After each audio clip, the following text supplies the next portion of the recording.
Marian Haaland นม apricot ដែលទើបតែដុតថ្មីញ៉ាំវានៅពេលវានៅក្តៅទៅនំ apricot ទាំងនេះពិបាកទិញណាស់ប៉ុន្តែដោយសារតែអ្នកចូលចិត្តព្រះអង្គបានហើរភ្លៀងយ៉ាងខ្លាំងហើយឈរតម្រង់ជួររងចាំទិញឲ្យអ្នកព្រោះអ្នកគឺជាព្រះមហេសីព្រះអង្គប្រព្រឹត្តចំពោះអ្នកដោយក្តីស្រឡាញ់ណាស់វាធ្វើឲ្យគេឯងច្រណែនគ្រប់គ្នាសូមអញ្ជើញពិសាខ្លះទៅអរគុណណាស់ Haaland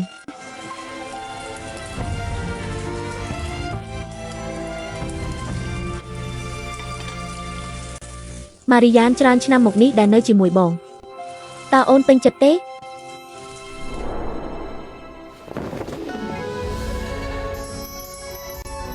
Marian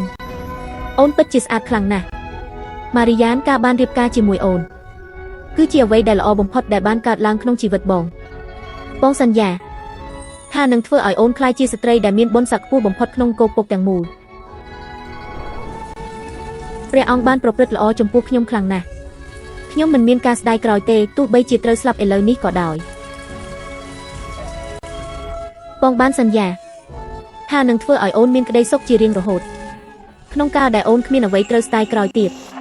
អូនអាចស្លាប់ដោយស្ងប់ចិត្តបានហើយ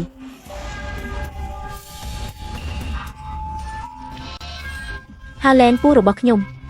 ទៅហៅគ្រូពេទ្យលួងមកឆាប់ឡើងទៅហៅគ្រូពេទ្យលួងមកទីនេះភ្លាមកូនរបស់ខ្ញុំ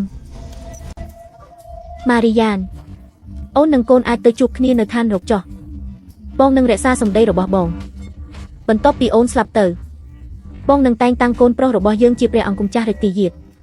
ហើយនឹងរៀបចំពិធីបុណ្យសពយ៉ាងអធិកអធមឲ្យអ្នកទាំងពីរ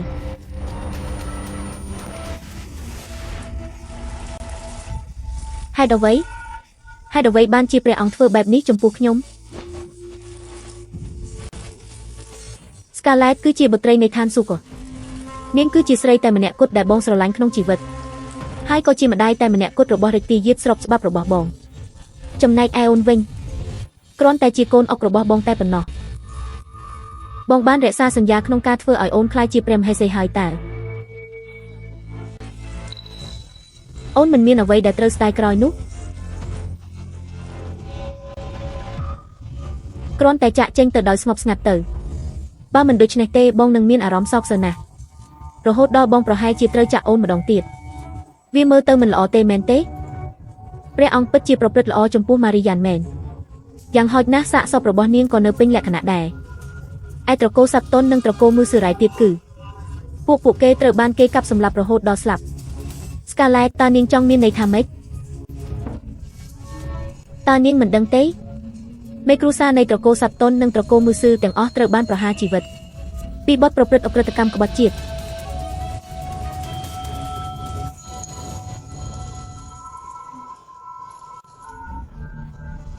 បន្ទាប់ពីកាត់ក្បាលឪពុករបស់នាងរួច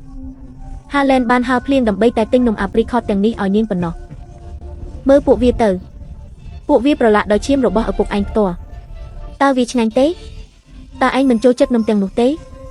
មកចុះញ៉ាំវាឲ្យអស់ទៅវាគឺជាការបង្ហាញពីក្តីស្រឡាញ់របស់ Haaland ចំពោះឯង Haaland Scarlett ខ្ញុំនឹងតាមលងបន្លាចពួកឯងពីក្នុងភ្នូរដរាបណាពួកឯងទាំងពីរនៅមានជីវិត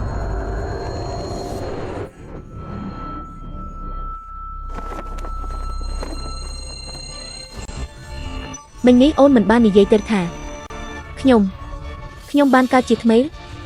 ក្នុងជាតិមុនព្រះចៅអធិរាជបានដណ្ដឹងខ្ញុំឲ្យរៀបការជាមួយ Haaland ប៉ុន្តែខ្ញុំបានធ្លាក់ក្នុងអន្ទាក់របស់ Haaland និង Scarlett ត្រកូលឪពុកម្ដាយខ្ញុំបានជួយ Haaland ឲ្យឡើងកាន់អំណាច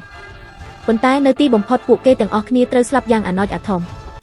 ក្នុងជាតិនេះខ្ញុំដាច់ខាតមិនបណ្ដោយឲ្យសោកនាដកម្មបែបនោះកើតឡើងម្ដងទៀតជាដាច់ខាតបងសម្លាញ់កញ្ញាសាប់តុនពិតជាស្រស់ស្អាតខ្លាំងណាស់ខ្ញុំឆ្ងល់ណាស់ថាតើនាងមានគូដណ្ដឹងហើយឬនៅព្រះករុណាកូនស្រីទូបង្គំ Marian មិនទាន់មានគូដណ្ដឹងនៅឡើយទេ Victor តើកូនស្រីលោកនឹងចាប់អារម្មណ៍ទេក្នុងការរៀបការជាមួយកូនប្រុសម្នាក់របស់ខ្ញុំលោកយល់យ៉ាងណាដែរ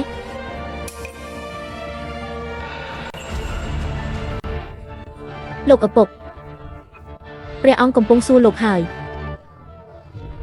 ក្រាបទូលព្រះអង្គគង់ចាស់ទាំងអស់សុទ្ធតែជាមនុស្សអស្ចារ្យម្នាក់ក្នុងចំណោមលានអ្នកប៉ុន្តែម៉ារីយ៉ានៅក្មេងខ្ចីណាស់នាងអៀនខ្មាស់ពេកមិនហ៊ានមានបន្ទូលដោយខ្លួនឯងទេវាជាការល្អបំផុតដែលព្រះអង្គប្រទានអាពាហ៍ពិពាហ៍ឲ្យតែម្ដងទៅមែនហើយអូននិយាយត្រូវហើយម្ចាស់បងអញ្ចឹងបងនឹងជ្រើសរើស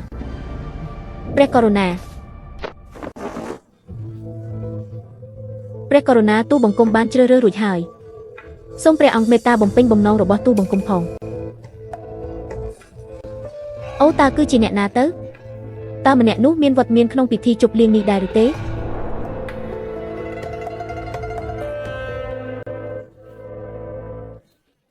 ចាស់គាត់នៅក្នុងពិធីជប់លៀងនេះនាងពិតជាចង់រៀបការជាមួយហាឡែនខ្លាំងណាស់ប្រសិនបើមិនមែនដោយសារកងទ័ពភាគពីរដែលគ្រប់គ្រងដោយឪពុកនាងទេនោះខ្ញុំក៏មិនចង់ឲ្យនាងមកភ្ជាប់ពាក្យជាប្រពន្ធរបស់ហាឡែនដែរតើជាអ្នកណាគឺជាព្រះអង្គម្ចាស់ជូលៀនព្រះអង្គម្ចាស់ជូលៀនចាំបន្តិចអីគេហ្នឹង